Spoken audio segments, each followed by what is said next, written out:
I learned to speed read over 10 years ago when I was at university, and it is genuinely one of the best skills I've ever picked up.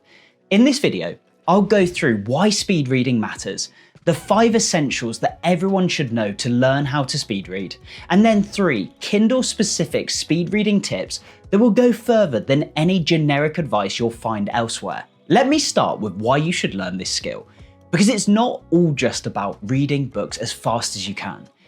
The first reason that I would say why everyone should learn how to speed read is because you're able to cut through the fluff. A lot of modern non-fiction books are padded out so that they actually form a book that publishers can sell. If you can speed read through those books, you can avoid the repetition and the filler. You can get to the heart of what this book is actually about without having to waste too much time going through the same concepts over and over again. And that links into this next point, which is that moving through books faster can create reading momentum. Because one of the biggest challenges that we can all face with our reading is when we hit a book which has maybe more complex topics, or it's just one we're not enjoying. Now, if you're not someone that feels comfortable leaving that book behind, then this is the answer for you. Because with speed reading, you can get to the finish line far quicker than if you just read generally. And what that does is it creates the motivation. By finishing that book, you know that you're able to move on to the next one, and that compounds over time. The more you do it, the more books you finish, and the more motivated you will be to continue reading. Speed reading also helps us solve another problem: reading fatigue. Have you ever sat down to read your book, you felt completely fine, and within maybe 5-10 minutes, or even less than that, you're re-scanning paragraphs, sentences, and you feel like all you want to do is go to sleep? Well, that's reading fatigue in action. And more often than not, it's actually because you're not scanning the words quickly enough for your brain to process.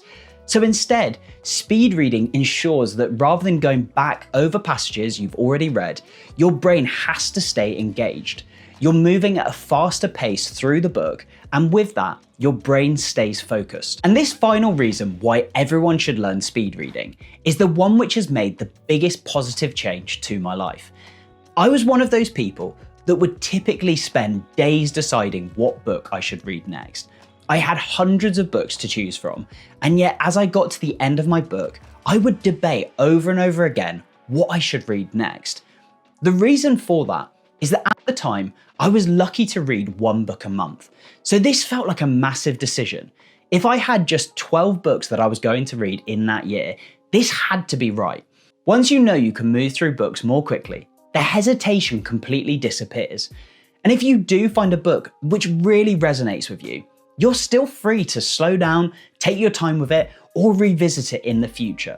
Speed reading gives you that choice, so it takes the pressure off that decision. And the final point worth remembering: you don't need to speed read all the time. The power of speed reading is actually that it becomes your choice when to use it. If you want to slow down and take your time with a book, that's what you can do. But you always know that you have that ability to move faster through a book when you choose to. Before we get into the 5 speed reading essentials, a quick mention. I have a free Kindle guide, and I've just added a section that covers everything from this video. That means that after you finish watching, you can go to that document and have everything I talk about here to hand, from features and settings to general advice and tips. It's completely free, and the link is in the description. These 5 things are the actual mechanics behind speed reading. There's no gimmicks here.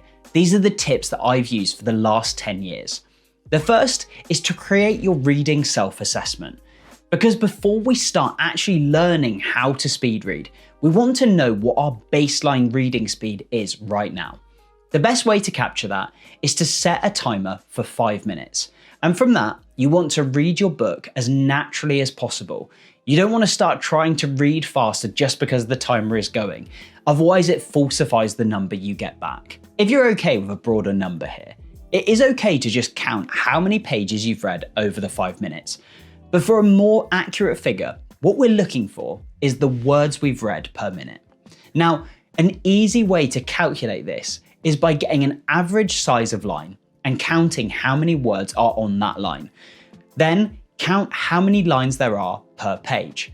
What you want to do is then times the number of words per line by the lines per page and get a total number of words read over the 5 minutes. To get your words per minute, all you have to do is divide that by 5. And this is a number you'll probably see floating around a lot, which is the words per minute. And this is your figure that you want to hold on to so that as you start to learn speed reading techniques, you can judge this against your baseline score. The next one is the one which personally I found the hardest to master, and that is counting in your head. The reason we have to do this to be able to speed read is because it stops subvocalization, which is that habit of thinking the words and narrating them in our heads as we read. And the reason this is so important is because there is a limit to how fast we can think and speak those words. Whereas when we're speed reading, the aim is to actually move across the text faster. To you initially, it might feel like you're not actually able to take in those words, but when you get used to it, you'll be amazed at how much you can comprehend. On my Paperwhite, I normally only manage up to 2 as I scan across the page, whereas on my Scribe, it would tend to be up to 3. But it always depends on the size of the text that you're going across. But the idea would be to go 1, 2, 3 as you move across a page, and then you go to the next line. As you're counting the numbers across the page, you need something to be able to focus on. And that's where you bring in a reading pacer. A reading pacer can be anything from a stylus, just like this one, to something like a pen or even your finger. The reason I would tend to always go for a stylus is I think they're multifunctional. For example, you can use them on the screen of your e-reader, but it also works just as well in a book if you choose to read a physical book. The reason a reading pacer is so important is that it gives our eyes something to track as we move through the text.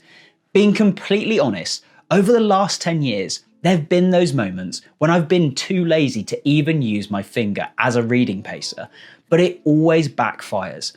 The difference is that when I use nothing, I always have to go back and reread passages or sentences, even though speed reading is about moving through the book and asking your brain to comprehend and remember the details as you move forward.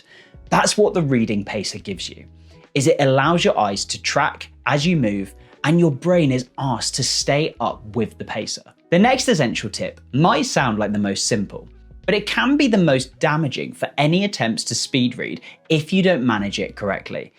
And this is to get comfortable, because distraction can come from discomfort.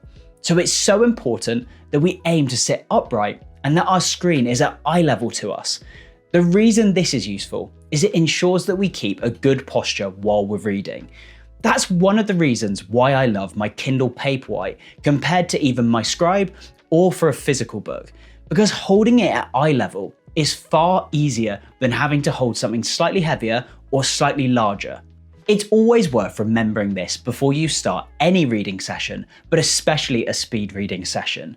Because if you're uncomfortable, your focus is split between what you're trying to read and how your body is feeling. And in that scenario, the reading and the speed will always lose. The final essential tip for any speed reader is to make notes. I'd always recommend that you make these notes after every single reading session when you are speed reading. This can just be a brief description of what you've just read, but ideally, we're trying to have active recall here, so asking questions about it, or even having our own thoughts and feelings and what arose as we were going through that last section. Why this is really useful as well is it tells us immediately if we actually recall what we've just read. If you don't, that's not a reason to stop speed reading entirely, but it might be a sign that you're trying to push yourself too fast, so you may just need to slow down slightly. The key here is always comprehension. We want to read faster, but retaining what we read. Before we get into the Kindle-specific tips that will take your speed reading to the next level, I just want to touch briefly on where I'm aiming to take this channel.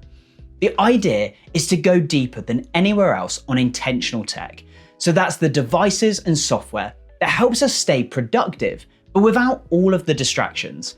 If that sounds like your sort of thing, it would genuinely mean a lot if you like this video and subscribe to the channel. These are the 3 things which are specific to reading on a Kindle, and they're all worth knowing about. But I have to say, the final tip here is the one which for me is the real game changer in being able to increase our speed of reading. Starting here though with font and layout, and it's so important to strike the right balance between comfort reading but also getting enough text onto the page. For normal reading, I sit at a font size of 6 using Bookily, but for speed reading, I keep the Bookily and I reduce the size to 3, although I do keep bold switched on. This keeps it comfortable while showing more text on the screen, so I don't feel like I'm having to turn the page so regularly. I also change the line spacing, but not the way you might think. Normally, I read at a line spacing of 2, but for speed reading, I actually move it up to 4. And the reason for this is it gives my reading pacer more room to work, and that makes it easier for my eyes to lock onto a single line without catching the one below it. The next step is once you've found the perfect font and layout for your speed reading, you want to make sure that you save it as a theme. Because what you don't want to do is lose the font that you enjoy for your more comfortable reading sessions. If you've got 2 themes, then you're able to quickly switch between the 2. So as soon as you want to start a speed reading session, you just switch to the theme that you've allocated for that purpose. Whether you're a beginner starting out on your speed reading journey, or you're someone who knows some of the techniques and tips from this video, but you're looking to implement speed reading more regularly, then I think one of the best approaches with your Kindle is to add Audible. What this does is it enables you to read and listen at the same time, so you can read and follow the narrator's voice through the text. Audible can actually go up to 3.5 times speed, which works out to around 525 words per minute. Now, I will be honest, even following along, I find that genuinely difficult to keep up with. Here's an example of what that sounds like, and you can hardly make out the words. In practice, the fastest I tend to read comfortably is around 2.6 times speed, which is roughly 415 words per minute, and that varies depending on the book. 415 words per minute is a good speed reading figure, but it is worth knowing that a trained speed reader can hit 700 words per minute and above. So there are limitations to the Kindle and Audible technique that I've mentioned here. But for anyone who's looking to hit up to 525 words per minute at that top Audible speed, then this is definitely something to explore. One more thing that I would say on this though, is that you should look to increase your speed gradually.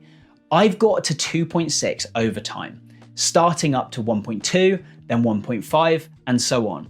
It's not something that will just happen overnight, and for some people, it may take slightly longer to get used to that faster speed of a narrator as you're trying to follow the text.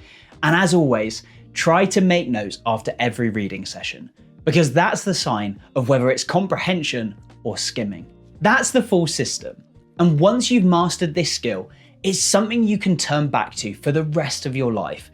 It doesn't mean you have to use it all the time, but whenever a specific book or purpose calls, it's there for you. And I'd love to hear from you. Have you ever used speed reading, and did it work for you? Let me know in the comments. I've got new videos coming every single week. Thank you for watching, and I'll see you in the next one.